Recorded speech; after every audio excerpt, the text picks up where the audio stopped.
Ամերիկա-չինական սկանդալ Թրամփի Պեկին այցին ընթառաջ Լոս Անջելեսից ոչ հեռու գտնվող Արկադիա քաղաքի ղեկավարը եղել է Չինաստանի գործակալ։ Այլին Վանգը ընդունել է իր մեղքը և հրաժարական է տվել քաղաքապետի պաշտոնից։ Վանգն ընտրվել էր 2022 թվականին։ Այժմ նա գտնվում է ազատության մեջ $25,000 գրավի դիմաց։ Դատարանը կորոշի նրա պատիժը առաջիկա շաբաթներին։ Վանգը և նրա հանցակից Մայք Սանը վարել են կայք, որտեղ տարածել են չինական քարոզչություն։ Նրանք ցուցումներ են ստացել Չինաստանի պաշտոնյաներից։ Կայքի նյութերը համաձայնեցվել են արտաքին գործերի նախարարության հետ։ Սանը արդեն դատապարտված է 4 տարվա ազատազրկման։ Պաշտպանները պնդում են, որ գործը անձնական է եղել։ Ըստ նրանց, գործունեությունը չի առնչվել Արկադիա քաղաքին, սակայն դատախազությունը հակառակն է պնդում։ Գործակալ քաղաքապետին սպառնում է առնվազն 10 տարվա ազատազրկում։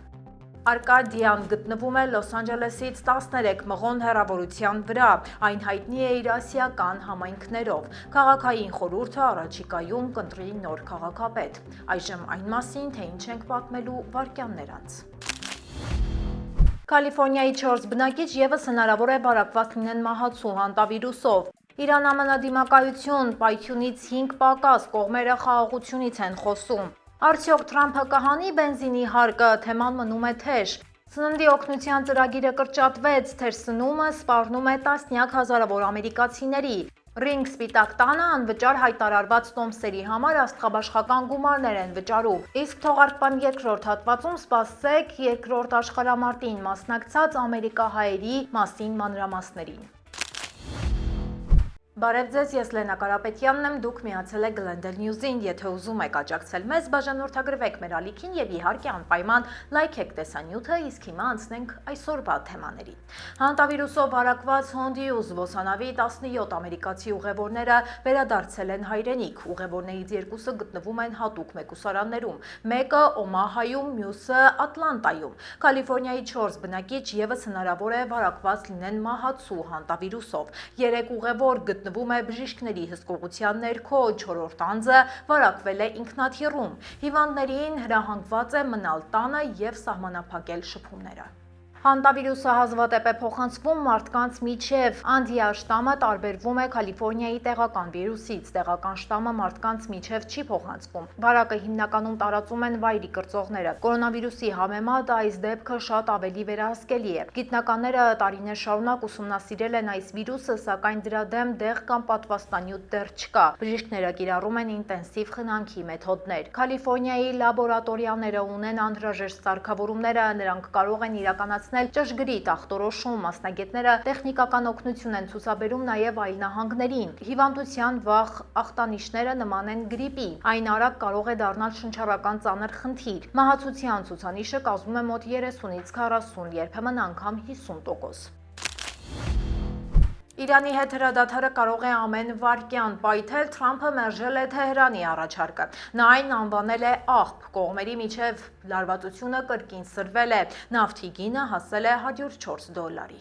Թրամփը հայտարարել է, որ հրադադարը շնչակտուր է և անհավատալի թույլ։ Նա պնդում է, որ Իրանի առաջնորդները անվստահելի մարդիկ են։ Նախագահը հավելել է. «Ես ունեմ երբևէ եղած լավագույն ծրագիրը։ Ըստ այդ ծրագրի Իրանը միջուկային զենք չի ունենա»։ Իրանական կողմը հակադարձել է ԱՄՆ դիրքորոշմանը, նրանք պահանջում են ապաշրջափակել իրենց նավահանգիստները և ակտիվները։ Թեհրանը իր առաջարկը համարել է ողջամիտ և առատաձեռն։ Իրանցի պաշտոնյաները ցանկանում են անվտանգ անցում Հորմուզի նեղուցում։ Նրանք մեղադրում են Միացյալ Նահանգներին ոչ հիմնավոր պահանջների մեջ։ Կողմերը վերջին օրերին պարբերաբար կրակ են բացել, ամերիկյան կործանիչները իրականացրել են նաև կանխարգելիչ հարվածներ։ Կողմերը դեռ խաղաղ կարգավորմանն ուղղված բանակցությունները շարունակելու հնարավորություն են տեսնում, բայց գործնականում իրավիճակը Մերձավոր Արևելքում ավելի ու ավելի է մոտենում նոր պայթյունին։ Բենզինի գները մոտենում են $5 սահմանագծին, Թրամփը պատրաստվում է չեղարկել դաշնային հարկը։ Այն կազմում է 18 ցենտ, դա պահանջում է նաև կոնգրեսի հավանությունը։ Դաշնային հարկը չի աճել 1993 թվականից սկսած, այն ժամանակվա 18 ցենտը հիմա 8 ցենտի արժեք ունի։ Ամերիկայում բենզինի 1 գալոնի հարկերը միջինում 51 ցենտ են, դրանք ներառում են պետական եւ դաշնային տուրքերը։ Կալիֆոռնիայում վճարում են 89 ցենտ հարկ, Ալյասկայում այդ թիվը հասել է 27 ցենտի։ Ջորջիան արդեն կասեցրել է իր գազի հարկը։ Այդ որոշումը ուժի մեջ կլինի մինչև մայիսի 19-ը։ Կառավարությունը մտածում է հարկային արձակուրդի մասին, դա դաշնային բյուջեի ամսական մուտքերը կպակասեցնի 2.5 միլիարդ դոլարով։ Այդ գումարները ուղղվում են ճանապարհների և կամուրջների շինարարությանը։ Պատերազմի մեկնարկից հետո գները աճել են 50%-ով։ Ըստ վերլուծաբանների, նույնիսկ հարկերի վերացումը չի փոխի իրավիճակը ամբողջությամբ և չի փրկի վառելիքի գների շարունակվող աճից։ ԱՄՆ-ում հարուստների և աղքատների անդունդը ավելի է խորացել, շքեղ զբոսանավերի պահանջարկը կտրուկ աճել է։ Միլիարդատերերը նոր առանձնատներ են գնում։ Մյուս կողմից միջի խավը ստիպված է վաճառել արյուն, իսկ աղքատության շեմից ցածր գտնվողների շրջանում սննդի օգնության կարիքն է աճում։ Ըստ վերլուծաբանների, անհավասարությունը Ամերիկայում հասել է աննախադեպ մակարդակի։ Թրամփի քաղաքականությունը սրում է այս բաժանումը, վարչակազմը կրճատել է սոցիալական ծրագրերը, միաժամանակ նվազեցրել են հարկերը հարուստների համար, կորպորացիաները ստացել են միլիարդավոր դոլարների օգուտ, Թրամփը դա անվանում է ոսկե դարաշրջան։ Նա հպարտանում է ֆոնդային շուկայի աճով, սակայն շահույթը գնում է միայն վերնախավին։ Միջին խավի համար աշխատաշուկան դարձել է անկայուն, աշխատատեղերի ստեղծումը գրեթե կանգ է առել, կենսապահովման ծախսերը գերազանցում են եկամուտները, սննդի և դեղորայքի գները ռեկորդներ են սահմանում։ Անհավասարության աճը շարունակում է մտահոգել հասարակությանը և ամենայն հավանականությամբ որոշիչ դեր է ունենալու առաջիկա ընտրությունների ժամանակ։ Սպիտակ տան այգին շուտով կդառնա աշխարհի ամենաթանկ ռինգը։ Սպիտակ տանը հունիսի 14-ին կանցկացվի UFC մարտեր առանց կանոնների մրցաշար։ Տոմսերի համար խելահեղ պայքար է ընթանում, միայն 4000 մարդ կտեսնի այն հարավային մարգագետնում։ Թրամփն անձամբ է ընտրում հրավիրյալներին։ Տոմսերը պաշտոնապես անվճար են, սակայն հովանավորչության փաթեթների գները հասնում են 1.5 միլիոն դոլարի։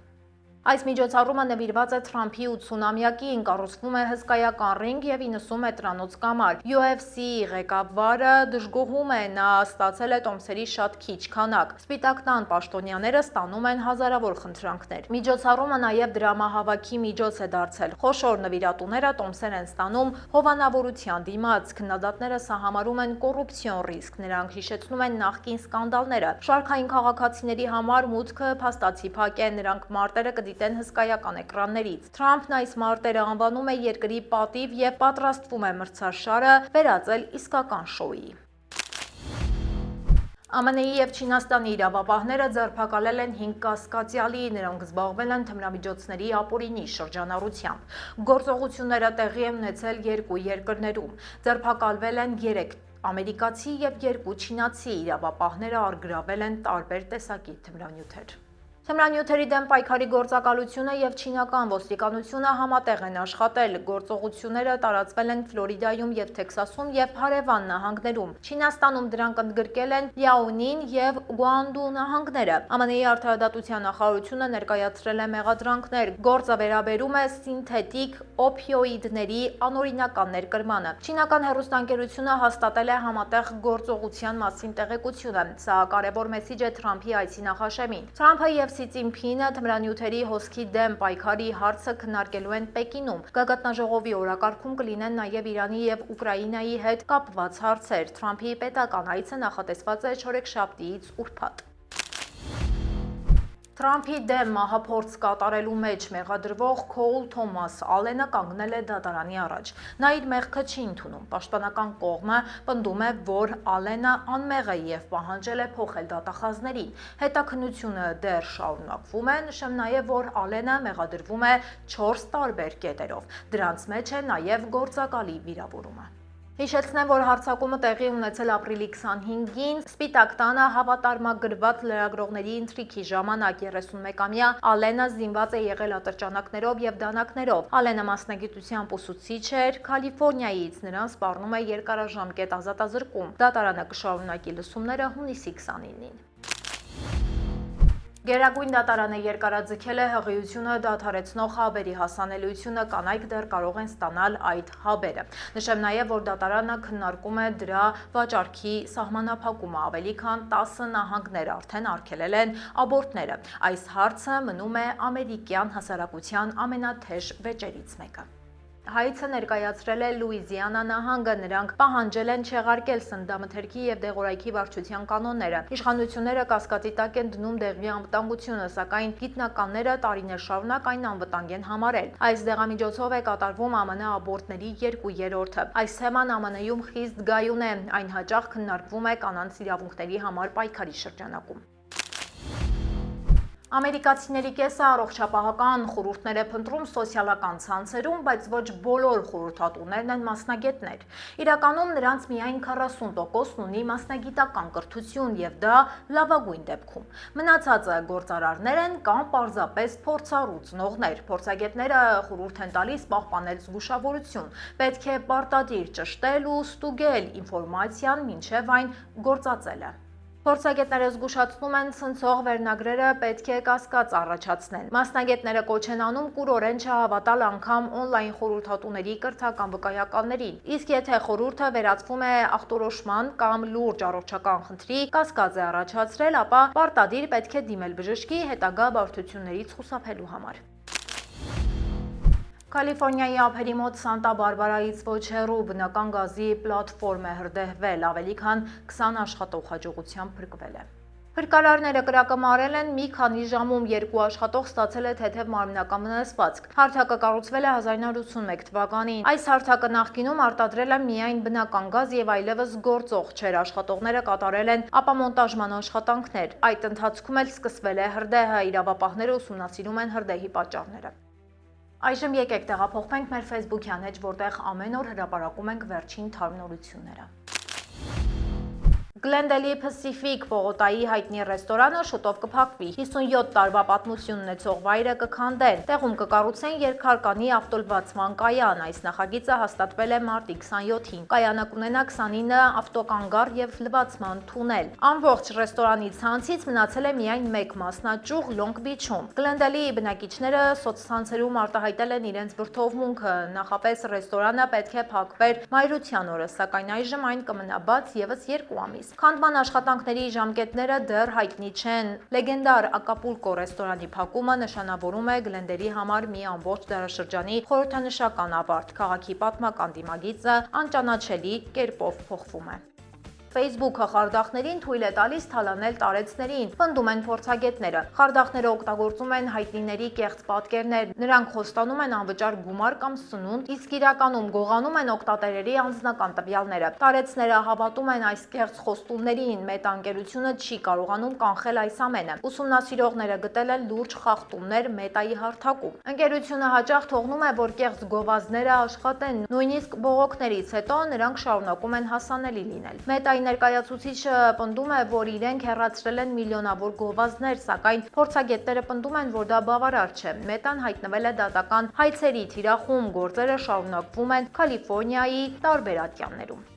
Տեքսասի գլխավոր դատախազը դատի է տվել Netflix-ին։ Նա մեղադրում է ընկերությանը երեխաներին լրտեսելու մեջ։ Ըստ մեղադրանքի հարթակը հավաքում է օգտատերերի տվյալները առանց համաձայնության։ Դատական փաստաթղթերի համաձայն Netflix-ը կառուցել է հսկողության մեքենա։ Այն հետևում է մարդկանց դիտումներին եւ վարքագծին։ Այդ տվյալները օգտագործվում են գլոբալ գովազդների համար։ Հայցում նշված է նաեւ, որ հարթակը դիտավորյալ կախվածություն է առաջացնում։ Օրինակ, ինքնաշխատ Autoplay գործառույթը մանիպուլացնում է օգտատերերին։ Ընկերությունն ունի ավելի քան 325 միլիոն բաժանորդ։ Դատախազությունը պահանջում է դադարեցնել տվյալների հավաքումը։ Նրանք նաև պահանջում են դրամական տուգանքներ։ Netflix-ը պատրաստվում է պաշտպանվել դատարանում։ Օրվա լրահոսից ահա այսքանն էր առանձնացված, իսկ դուք գիտեիք, որ 10 ամերիկահայերից առնվազն մեկը երկրորդ համաշխարհային պատերազմի մասնակից է եղել։ Իսկ ճանաչում եք ԱՄՆ բարձրագույն զինվորական պարգևը ստացած հային կամ ԱՄՆ առաջին կրկնակի հերոսին, որը էլի հայ է։ Մանու Հարությունյանը այսօր հենց այս մասին է պատմելու։ Երկրորդ աշխարհամարտում ամերիկահայերի մասնակցության մասին։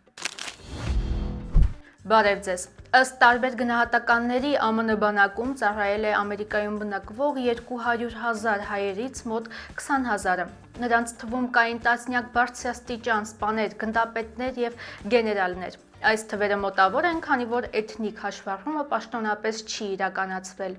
Իրական թվերը կարող են ավելի մեծ լինել։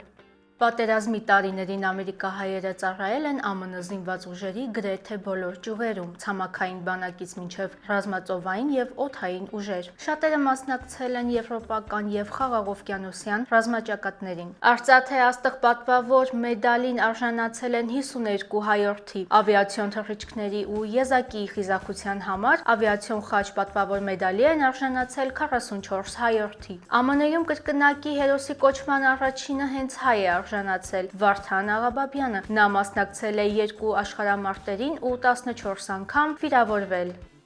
Առաջին հերոսը, որի մասին կխոսենք, Էրնեստ Դերվիշյանն է։ Նա դարձել էր ամերիկահայերի քաջության խորհրդանիշներից մեկը։ Ծնվել է Վիրջինիայում, ներգաղթյալ ընտանիքում։ Դերվիշյանը ծառայել է ԱՄՆ բանակում որպես սերժանտ։ Նրա անունը հայտնի դարձավ 1945 թվականին Գերմանիայում տեղի ունեցած մարտերից հետո, երբ ցուցաբերեց բացառիկ խիզախություն եւ վճռականություն։ 1945 թվականի մայիսին Իտալիայում Դերվիշյանը միայնակ հարձակվեց թշնամական դիրքերի վրա եւ վնասազերծեց թշնամական մի քանի կրակակետեր։ Նա ոչնչացրեց մի քանի զինվոր եւ տասնյակներին ստիպեց հանձնվել։ Այս գործողության համար նա արժանացավ Medal of Honor բարձրագույն պարգևին, կոնգրեսի պատվո մեդալին։ Նրա գործողությունը համարվում է մարտական պայմաններում անհատական խիզախության դասական օրինակ։ Հաջորդը Հայկ Շեքերջյանն է, հռչակավոր Շեքը։ Ճապոնական օդուժը հարձակվեց Փերլ Հարբոր ռազմածովային բազայի վրա։ Շեքը, որը պրոֆեսիոնալ զինվորական էր, կոչ արեց ԱՄՆ-ի հայերին ոտքի ելնել, պաշտպանելու իրենց նոր հայրենիքը ԱՄՆ-ն։ Արձագանքեցին ավելի քան 20,000 հայորդիներ, սա շատ լուրջ թիվ էր ու հիմնականում դրանք 1915-ից 1923 թվականներին մեծ եղեռնից փրկված հայերի զավակներն էին։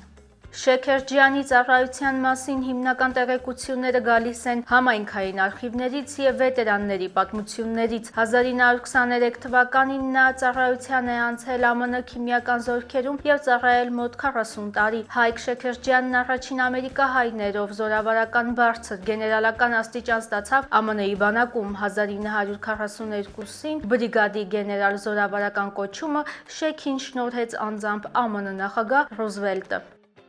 Հատուկ տեղ է զբաղեցնում Ջեք Լուսիգնան անունը։ Նա ծառայել է ԱՄՆ ռազմածովային ուժերում եւ կապված է խաղաղօվկիանոսյան թատերաբեմի գործողությունների հետ։ Նրա պատմությունը հաճախ ներկայացվում է որպես օրինակ, թե ինչպես էին ամերիկահայերը ներգրավված եղել նաեւ ծովային պատերազմում։ Լուսիգնան մասնակցել է ռազմածովային գործողությունների ներառյալ կարևոր ուղեկցող առաքելություններ։ Նրա ծառայությունը կարևոր էր մատակարարման եւ ռազմավարական նավատորմի աշխատանքի ապահովման համար։ Չկան բաց եւ ամբողջական տվյալներ նրա պարգևների մասին։ Չի կարելի շրջանցել նաև Վիկտոր Մագակյանի անունը։ Նա համարվում է ԱՄՆ ծովային հետևակի ամենահայտնի դիպուկահարներից մեկը։ Սա ամերիկյան բանակի էլիտան էր։ Մագակյանը ծառայել է խաղաղօվկիանոսյան ճակատում եւ մասնակցել մի շարք ծանր մարտերի։ Նրա մասին առկա են ավելի հստակ եւ բազմակի հաստատված տվյալներ։ Մագակյանը մասնակցել է Գուամի եւ Իվո Ջիմայի մարտերին։ Նա ստացել է բազմաթիվ պարգևներ, այդ թվում Navy Cross եւ Silver Star։ Ճշգրիտ խոցումները եւ մարտական փորձը նրան դարձրեցին լեգենդար դիպուկահար։ Նրա գործունեությունը լավ փաստագրված է ԱՄՆ ռազմական արխիվներում։ Այս պատմությունները Երկրորդ համաշխարհային պատերազմին ամերիկահայերի մասնակցության մի փոքր մասն է միայն ցույց տալիս։ Իրականում պատմություններն ավելի շատ են։ Նրանցից շատերի անունները դեռևս ամբողջությամբ չեն ուսումնասիրվել, իսկ եղածների մեծ մասն էլ մոռացության է մատնվել։ Այսօր ընդամենը մի փոքրիկ փորձ կատարեցինք այդ բացը լրացնելու ուղղությամբ։ Այսօրվա համար պատրաստել էինք այսքանը։ Եթե դեռ չեք հասցրել դիտել մեր նախորդ թողարկումը, ապա կարող եք անցնել հենց այս հղումով։ Կհանդիպենք վաղը ժամը 5-ին։ Հաջողություն։